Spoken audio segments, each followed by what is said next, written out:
Nandito na po tayo sa episode 331 ng Abot Kami na Pangarap araw ng Biyernes mga kapuso.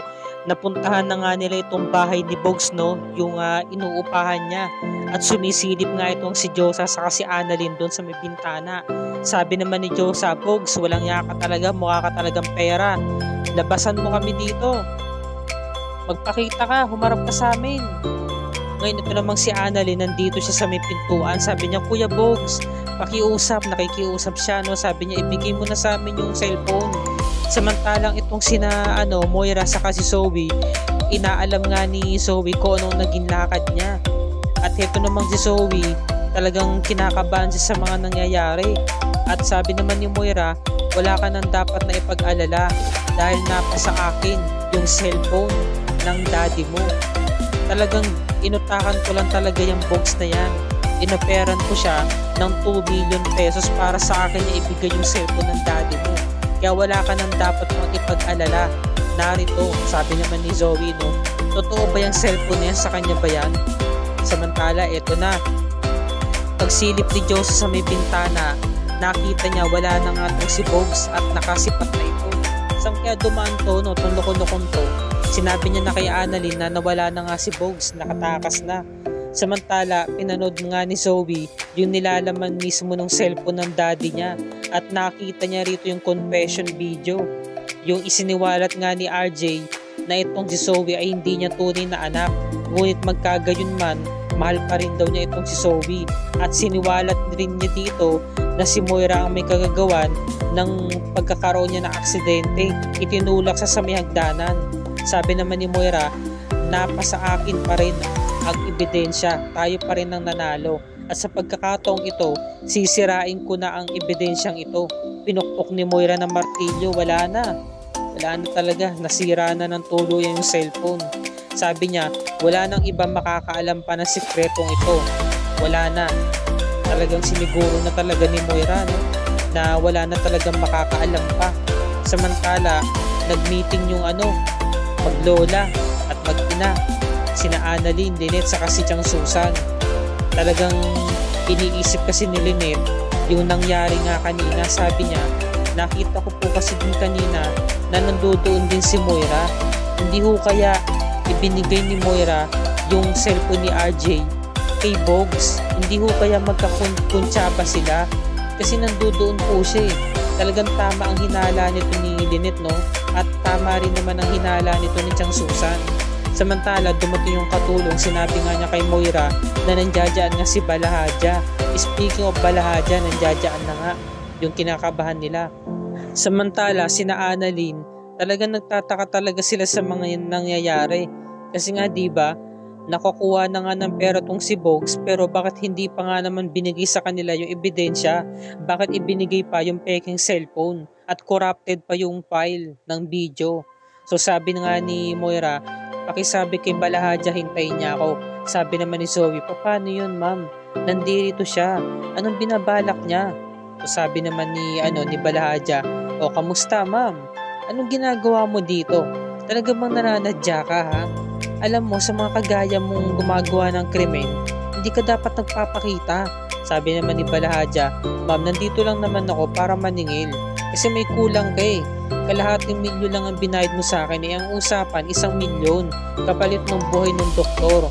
O no, ma'am, pwede ko naman siyang patayin anytime eh. Para bumawi ako sa inyo, para maibigay mo yung kalahati. Sabi naman ni Moira, nawala na ang galit ko sa kanya, nawala na ang init ng ulo ko. Kaya wala na, tapos na.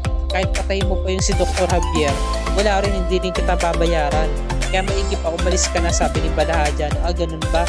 O sige, sasabihin ko na ito sa asawa nyo. Teka lang, saglit lang. Sabi naman ni Balahadja, ma'am, kailangan mong ibigay yung utang mo sa akin. Yung kulang mo. Nandito lang naman ako para maningil eh. Talagang binablackmail talaga ni Balahadja itong si Moira, no? At si Moira talagang takot na. At eto, nahuli sila ni RJ. Sabi niya, Moira, ano ang sinabi niya sa'yo? Kanina ka pa ba nandiyadyaan? Kung gano'n nakikinig ka sa usapan namin, sagutin mo ang tanong ko. Ano ang pinag-usapan ninyo? Sabi naman ni Moira, tungkol lang ito sa kaso mo noon. Sa kaso ko, tapos na yun na, case closed na yun. Bakit mo pinag-uusapan? Kasi naghanap siya ng mga ebidensya, wala naman ako maibibigay kasi nga tapos na nga yung kaso, hindi ba? Sinungaling ka, hindi ka nagsasabi ng totoo. Sa oras lang na malaman ko na nagsisinungaling ka talaga, Moira. Sabi niya talaga, no, ewan ko kung anong magagawa ko. Sabi niya, hindi talaga siya naniniwala. Hanggang sa lumabas na nga ng bahay itong si RJ at nadatnan pa rin niya itong si Balahaja. Sabi niya, ikaw na naman, akala ko ba nakaalis ka na? Sir, nandito lang naman ako para sa asawa ninyo. Kasi meron naman talaga kami mahalagang pag-uusap eh. Ano ba yung sabihin mo? Sir, kailangan may lagay eh. So kapal na mukha, piniraan pa si RJ kapalit ng impormasyon na hinihingi niya. So ito na nga, kinukumpronta ni Zoe nanay niya. Sabi niya, ma'am, anong sinabi si ni Balahaja na yun? Alam mo, panggulo talaga yun eh. Dapat talaga wala na siya talaga dito eh. Sabi naman ni Moira, no, alam mo, nagpaliwanag na ako sa daddy mo dahil nahuli niya kami. Pero hindi talaga siya naniniwala sa akin. Sinabi ko na nag-usap lang kami ni Balahaja tungkol dun sa kaso niya dati. Dahil nag-iimbestiga kunwari si Balahaja. Sinabi niya talaga, no? Yun nga talagang nag-aalala tong si Zoe. Kasi talagang hindi pa talaga natatapos yung problema nila. Ayan na, talagang natataranta yung mga kontrabida natin. Wala na kayong mapaglagyan ngayon. So, tinanong ni Zoe, ano, binayaran mo ba siya? Sabi ni Moira, syempre hindi, no? Hindi naman niya nagawa na maayos yung trabaho niya. Sabi naman ni Zoe, ma'am, dapat binayaran mo na siya. Kasi ito yung pagkakataon na hindi siya magsalita. Paano? Baka magsalita siya at isumbong niya kanya kay dad. Sabi naman ni Moira, o sige na, ito na para manahimik na kayo. Babayaran ko na siya, tatawagan ko na si Balahaja. Tumatawag siya ngayon kay Balahaja at pinakita nga nito kay Arjun na tumatawag yung si Moira. O yan, tumatawag yung misis ninyo. Sabi naman ni Moira, hindi niya pa rin sinasagot, teka tawagan ko ulit. So inabutan na nga ni Arjun ng pera. Ano yung pinag-usapan ninyo ng asawa ko? Sir, tungkol lang naman ito sa hard drive na ipinatago sa akin ni Ma'am Moira. Ang totoo niyan, napunta ito sa anak mo. Meron nag-surrender sa kanya. Siya mismo ang nagtago nito kay Zoe. Pero binabayaran ako bonbon ng asawa mo para ipalabas kunwari na ako ang nagtatago ng hard drive na yun. Para pag sakaling merong magtanong sa akin, sabihin ko nasa akin at hindi pwede yung ilabas dahil under investigation pa. Ngayon, ang totoo niya, wala talaga sa akin yung hard drive kundi nasa anak mo. Hindi ko alam kung anong nilalaman nun. Pero ang alam ko, makakasira ito ng reputasyon niya pati ng pamilya ninyo. Sinabi na ni Balahaja kay RJ. Samantalang kung si Zoe, ayaw niya talagang masira yung pamilya niya. Na pinanood pa nyo. Naalala niya yung panahon na pinapanood niya yung video na nakita niya talagang hinila ni Moira si RJ kaya nahulog ito sa hagdan. Tapos yung copy mismo nung CCTV footage na nasa loob nga ng hard drive, ibinigay nga sa kanya ni Michael. Ayan, no? Ito na lang yung natitirang ebidensya na meron si Zoe saka si Moira. Kaya itinago ito ni Zoe sa loob mismo ng kanyang aparador. Ayan, no? Sa pinakapangatlong layer ng drawer. Nagdarasal siya na sana tuluyan na nga talagang mabaon sa limot yung mga nangyaring mga hindi maganda ngayong araw na to. Samantala, nakapagkita na nga tong si Michael dahil nga tinawagan nga ni Lynette. Ayan na, sabi niya, ano ba yung pag-uusapan natin, importante ba? Sabi ni Lynette, na upo ka muna Michael. Sabi naman ni Chang Susan, dediretsahin na kita Michael yung araw na na-aksidente si Doc RJ. Hindi ba napasa iyo yung laman ng CCTV footage? Inilagay mo sa hard drive. Pagkatapos, ibinigay mo ito kay Zoe. Ngayon, saan na napunta? Sabi naman ni Lynette, Michael, alam kasi namin noon na meron kang hawak na ebidensya doon nga sa nangyari nga sa pagkaka-aksidente ni RJ. Alam namin, natatandaan namin na ibinigay mo yung hard drive na yun kay Zoe. Ang tanong, meron ka pa bang kopya noon? Sabi ni Michael, wala eh. Kung meron, sana binigay ko na sa inyo. Saka hindi ko kasi alam kung ano ang nilalaman ng hard drive na yun. Hindi ko alam kung na kay Zoe pa ba yun kasi matagal na eh.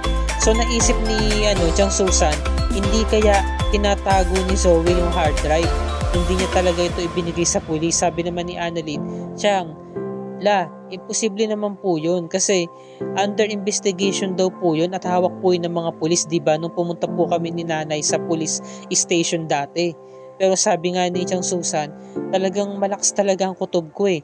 Baka tinago ito ni Zoe. Baka nasa kanya ito, di kaya naman isunrender ito kay Moira. Binigay niya ito sa nanay niya at pinapalabas lang nila na hawak ito ng mga pulis. Hindi kaya kakuntsaba ni Moira yung mga pulis na nag-imbestiga sa pagkakaaksidente ng tatay mo. Yun na nga. So tumawag itong si RJ kay Lynette. Sabi niya, wala na ba talagang ibang paraan para makakuha tayo ng ibang ebidensya? Sabi naman ni Lynette, no, pasensya na talaga RJ. Wala kaming nagawa. Natakbuhan na kami ni Bogs. Tinangay niya na yung pera, pati yung cellphone. Wala na talaga kaming nagawa. Alihan mo, hulug-hulugan ko, pag-iipunan ko yun para mabayaran kita ng 1.5 million. Sabi naman ni RJ, hindi ko naman iniisip yung pera, wag mo na alalahanin yun, Lynette, di pa sabi ko nga sa'yo. Ang importante sa akin, yung ebidensya ng nilalaman ng cellphone na yun. O sabi naman ni Lynette, RJ, meron pa kasing isa pang ebidensya, yung tungkol dun sa hard drive. Yung panahon kasi na yun, ibinigay ni Michael yung hard drive na yun sa anak mo kay Zoe. Kaya panigurado, baka na kay Zoe pa yung hard drive na yun. So nalaman ni RJ, sabi niya, no, hard drive, paano naman pupunta yung kay Zoe? Eh, nang hinala namin eh. Eh, sa akin lang naman, kailangan mong tanungin si Zoe kung nasa sa kanya ba yung hard drive na yun. So, ayun na nga, nagkatugma-tugma na yung sa sinabi ni Lynette, saka yung sa sinabi ni Balahadja kanina. Diba? Naalala ni RJ, sabi nga ni Balahadja, hard drive daw na napasa kamay nga ni Zoe na isinurrender nga sa kanya. So nangyari, pinuntahan agad ni RJ itong kwarto ni Moira. Naghagilap siya. Tinignan niya sa mga drawer, sa aparador. Ayan naghahagilap siya. Ngayon nagulat siya dahil tinawag siya, sir. Din pala nakita siya ng katulong. Sabi niya, nako ate, ginulat mo naman po ako, kayo lang pala. Ate, meron po ba ditong secret box si Moira? Sir, hindi ko po alam, tingin ko po wala. Pinapunta po ako dito ni Ma'am Moira para maglinis po ng kwarto niya. May hinahanap po kayo, sir. Gusto niyo po ba tulungan ko kayo? Sabi ni RJ. Wag na ate, salamat. Umalis na siya. Lumipat naman siya sa kabilang kwarto, sa kwarto ni Zoe. Palihim siyang pumasok. Sabi niya, alam ko talaga nandito yun eh. Baka nandito yung hard drive. Hindi ako titigil hanggat hindi ko yung nakikita, sabi niya sa lubog niya. Hinanap niya doon sa unang drawer. Tapos doon sa may pinaka-drawer ng lamesa. Tignan niya rin sa may aparador. Sabi niya, saan kaya yun? Meron pa siyang isang drawer na hindi pa nakahagilap. Ito, nakita niya na. Binuksan niya yung unang layer, pangalawa. At sa pinakadulo, sa pinakailalim, nakita niya, binuklat niya yung mga libro. Sabi niya, nakita niya yung isang pouch ng bag na kulay itim. Ano ko ang laman nito? Tuluyan na nga niya nakita yung hard drive. Ang bilis. Talino ni RJ, sabi niya, eto na nga yung hard drive na hinahanap ko. Ayan. Ngayon, nagulat siya. Dahil biglang pumasok si Zoe, sabi niya, Dad, anong ginagawa mo rito? Buti na itago agad ni RJ sa likuran niya. Malalaman natin to mga kapuso kung malulusutan ito ni RJ kasi naghihinala si Zoe. Nakikita niya na mukhang may tinatago yung daddy niya. At eto na nga, bukas, nanlamig na lamang itong pakikitungo ni RJ sa kanyang mag-iina, kina Zoe sa kay Moira. Sabi naman ni Moira, mukhang may tinatago ka sa akin. Sabi naman ni RJ, mukhang ako dapat ang magtanong niya sa'yo kasi mukhang may tinatago ka. Nagulat sila, no? Tapos tinanong ni Zoe, Dad, bakit ganyan ang pakikitungo mo kay ma'am? Bakit inaaway mo siya? Samantala, eto na, nahuli na nga ni Annalyn saka ni Josa itong si Bogs na papatakas kasama yata itong girlfriend niya. Sabi ni Bogs, aba, hindi ko kilala yung mga yan. Ngayon, nahuli siya ni Josa. Buti na lang, mabilis sumakbo si Josa. Pinaghahampas siya, binugbog siya. Tapos noon, inaalam na nga ni Annalyn, sabi niya, nakuha niyo na naman po yung 1.5 million eh. Please lang po sabihin niyo na sa amin kung ano po ba yung nilalaman ng cellphone. Ngayon, itong si Zoe nakatunog. Nagkaroon siya ng hinala na baka nga nakuha na nga ng daddy niya yung hard drive na itinatago niya doon sa may cabinet. Sabi niya, naku po, saglit lang ma, meron ako i-check sa kwarto ko. Huwag naman sana mangyari, sabi ni Moira. Ano i-check mo? Yung hard drive ng CCTV. Anong hard drive ng CCTV? Ano bang nilalaman nun? Yung CCTV na accident niya. Samantalang itong si RJ kaya pala umalis kasi meron siyang pinuntahan na expert tungkol dito para nga masuri yung nilalaman ng hard drive. Ngayon, ang tanong mga kapuso, bukas sa araw ng Sabado, September 30, episode 332 na tayo. Tuluyan na kayang malalaman ni RJ yung nilalaman ng hard drive. Mapapanood niya na kaya ito? Yan ang sabay-sabay natin pakatutukan kasi talagang umaatikabong eksena, hindi makapigil hininga ang magaganap bukas dito sa Abot Kami na Pangarap. Kaya yan ang wag na wag natin palalagpasin. At dito na po nagtatapos ang review and recap para sa araw na to mga kapuso. Kung bago ka pa lamang sa aking channel, please like this video at i-share mo ito sa iyong social media platforms. I-hit mo na rin ang subscribe button with notification bell icon para lagi ka updated sa mga episodes ng Abot Kami na Pangarap and other GMA shows tulad nito. Magandang hapon mga kapuso, happy viewing sa lahat, and happy weekends. Maraming salamat sa inyong panonood and God bless everyone.